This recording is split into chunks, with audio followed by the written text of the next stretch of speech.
বাংলা ভাষা হয় না, তবে বাংলা ভাষা কথায় বলে যে না জানে ব্যাকরণ তার লেখাপড়াই অকারণ, যে ব্যাকরণ জানে না তার লেখাপড়া করে কোনো লাভ নেই,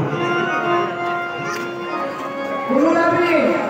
প্রতীক মানে হচ্ছে পাপি, আর একটা প্রতীক আছে সেই প্রতীক মানে কি বলতো, এই যে হাত থেকে গামছাটা নিচে প্রতীক হইল, মানে পড়ে গেল, প্রতীক মানে পড়ে যাওয়া, প্রতীক মানে পাপি, প্রতীক মানে পড়ে যাওয়া। একটা প্রতীক আছে আপনারা সবাই জানেন।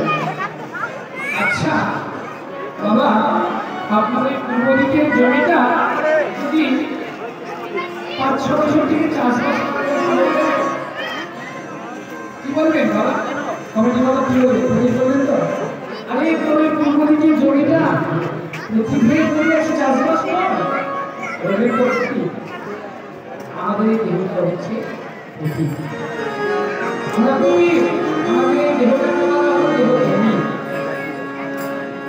জমি কেন বলা হলো না, আমাদের এই দেহ ২৪টি তত্ত্ব গঠিত। সবাই বলো তত্ত্ব, তত্ত্ব তত্ত্ব জানো, ২৪ তত্ত্বেতে হয়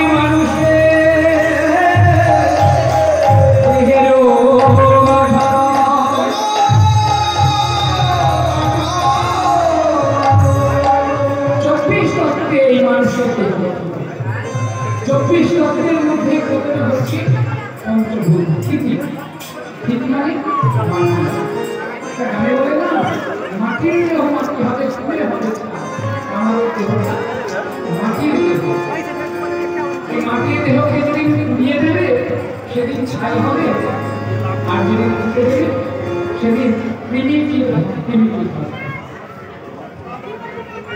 এই দেহটা আমাদের হচ্ছে জমি। কোনো দেহে কোনো জমি যদি দীর্ঘদিন থেকে চাষবাস না করা হয় তাকে বলা হয় প্রতীক। আমাদের এই দেহটা